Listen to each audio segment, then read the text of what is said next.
Before I start, please go and subscribe to our channel. So, the episode 1 of Atiye begins with a funeral, where someone has been hurt by Atiye. As we soon learn, she has an exhibition coming up and Ozan arrives home and encourages her after giving her a bouquet of roses. Far away, high up in the gorgeous flat plains, archaeologist Arhan is pulled away from an interview outside by one of the workers who claims to have found something. As they head inside the cave, they find a series of symbols on the wall. The art exhibit gets underway and Atiye remains grounded while her parents arrive. The night is a big success. Atiye sells all her paintings and the family head home. As she arrives home, Atiye sees news breaking about the symbols and realizing they are the same ones she's been painting. Determined to find out just what's going on, she drives up to the cave at Gobekli Tepe, stopping midway to pick up a strange girl with a star symbol on her forehead. Inside the cave, Arhan travels deeper and finds the rock polished. Outside, Arhan and Atiye finally talk and she tells him about the symbols she has been painting. The next day, Ozan asks Atiye to marry her and she accepts. However, a knock at the door interrupts the happy moment. Arhan gives her back a card she dropped in the cave and reveals that they have found the strange girl.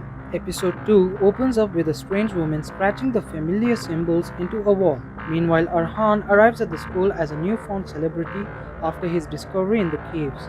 He gets up and begins his lecture, answering questions from the group before turning the attention to Atiye.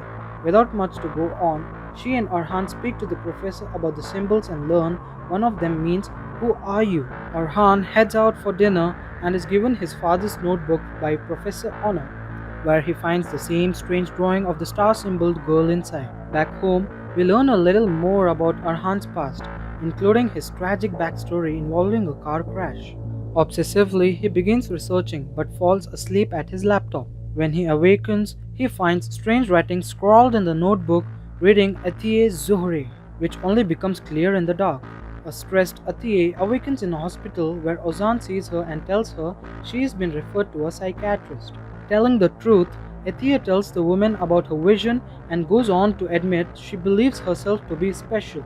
Unfortunately, the therapist makes the assumption that she needs help. Her family takes the side of the doctor too.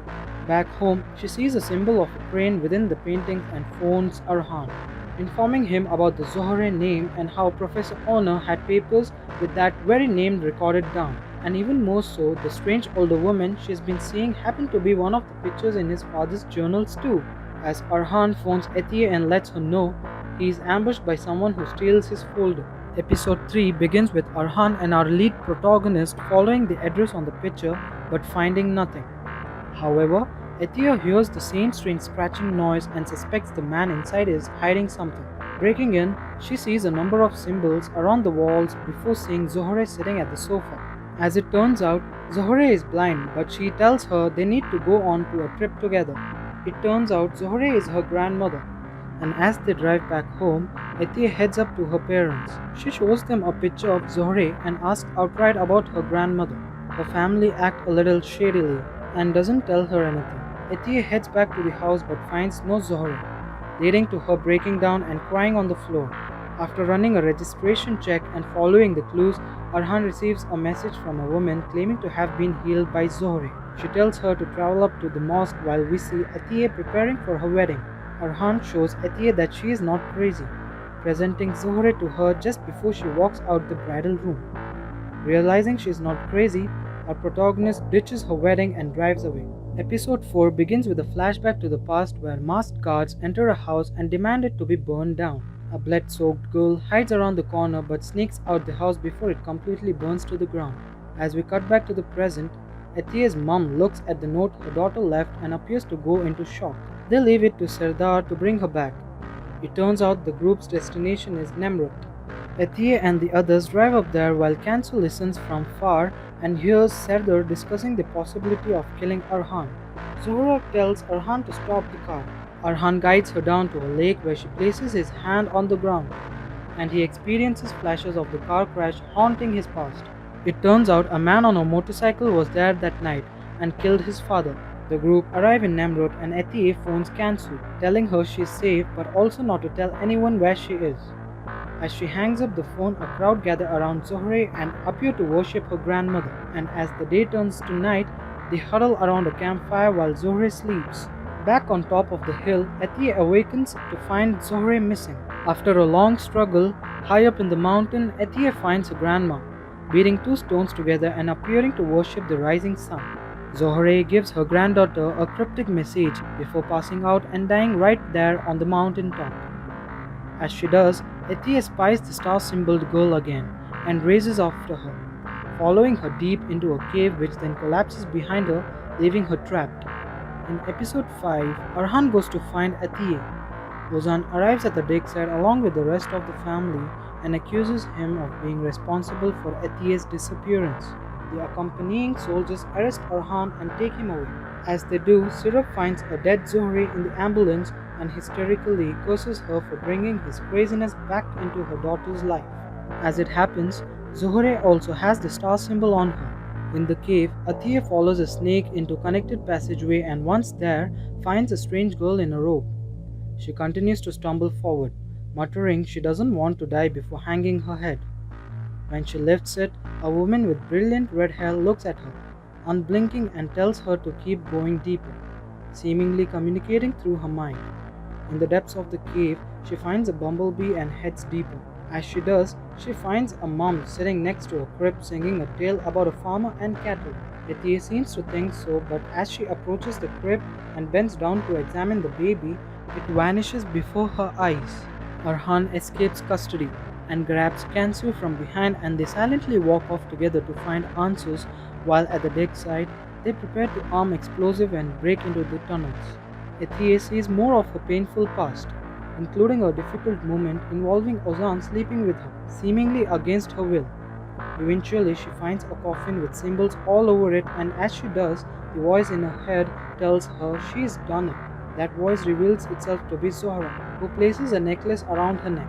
The explosives don't work, but Atiye rises up from the ashes with the necklace around her.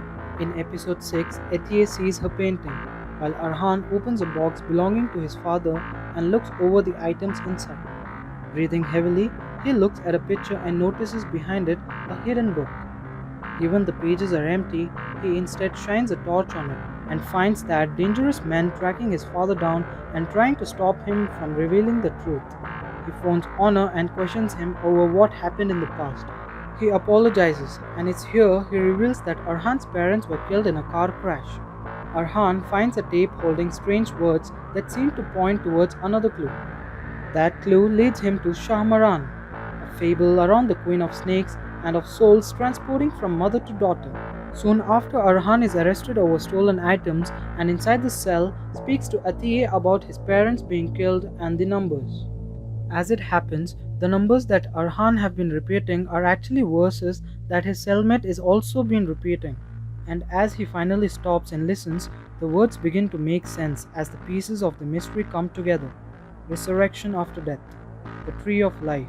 Before he can get to the bottom of this, however, Arhan is released from jail thanks to Honor's assistant testifying on his behalf. Atiye heads off to find Bakhir Tilki regarding clues around the car crash that occurred 23 years ago. As she touches the man on the back, she experiences visions from the past where the baby involved in the car crash seems to have survived. Atiye heads to Arhan's and tells him about the baby surviving the crash. Just before revealing the truth, however, she looks upon a picture while Arhan digs up the baby grave and finds a doll. In episode 7, Atiye sees a photograph and notices something is up. Atiye heads straight for her father and asks who Kansu really is, and here we learn that she is actually Arhan's sister. As more of the past is revealed, her father admits the car crash 23 years ago was actually a murder that made it look like an accident. Atiye heads to Arhan's and they look at the evidence once more. Within the items is a cryptograph, something that appears to have been used back during the time of the Ottoman Empire. Ozan confronts Kansu over what happened and after pushing her into the wall, he accidentally impales her against a rough nail, sending the young girl crashing down to a floor with blood all over her hands. As she passes out, Atiye heads home and finds Arhan's sister on the floor. Police arrive at the house, but it turns out the entire thing has been an elaborate trap staged by Ozan as revenge and to paint her as the murderer. At the station, both families converge together over Kansu's death and watch the video footage of her admitting to sleeping with Ozan. Atiye's mom calls her to come and visit her. Heading out to see her in the pouring rain, she tells her daughter she should have let this go to prevent more deaths. As it turns out, this was a trap the whole time and police rush to the scene. Sirap holds her daughter and seemingly sees the vision of Atiye arriving and seeing Kansu dead. Unfortunately, the police arrest her before anything else can be followed up. Episode 8, the finale, begins in the depth of the cave system. An archaeologist Nazim digs into the purple crystal and finds something glowing behind it, as the word Atiye floats in the air. Atiye is imprisoned while Serdar watches her arrest unfold on TV. The screen crackles to life and a voice tells him she needs to be at the solstice door. Serdar doesn't know where it is though, and this prompts a countdown to begin on his phone. Hannah, Professor Ona's assistant, gives Arhan another countdown, this time for 24 hours to bring the missing pages of the journal to them, or Atiye will face a grim end. While Serdar struggles to stop his son from confessing to the murder, Sirap tries to explain her actions to Mustafa, who walks away in disgust.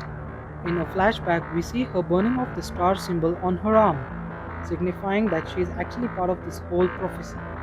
While Arhan searches for answers, Surab heads in to see her daughter and apologizes, handing her the necklace. It's here we learn the truth about Zohri, around how she was vilified by the village for being a witch and how she hid while watching the different villagers burn. She had a sister, Seher, who happened to have a star symbol on her forehead, and this ties in nicely to the same girl Atiye has been seeing all this time. It turns out the prophecy foretells a door that can only be opened by Atiye. At the graveyard, Arhan stumbles upon a clue in the form of numbers on a gravestone. As he deciphers the code, Arhan opens the cryptograph and reveals the missing pages from his father's journal. As he reads the notes, they discuss time as a non-linear entity and explains that Atiye means his future and he needs to protect her. As he reads the words, she arrives at his apartment and convinces him to come back with her, back to Gobekli Tepe. Unable to deal with the guilt any longer, Ozan tries to hang himself, but the banister breaks. However, on the ground he discovers a secret compartment and as he pulls the string, finds a whole room full of photos and letters. He sees that Serdar has been watching Atiye his whole life. The countdown continues and Ozan sees that it wasn't him that killed Kansu, it was Serdar. Meanwhile, Hannah confronts Arhan and holds him back at gunpoint, taking the pages and subsequently stabbing the archaeologist in the back. Serdar is then arrested for murder thanks to his son ratting him out. Atiye stumbles into the cave, and not long after, she discovers the same shards of purple crystal from Nazim's flashback.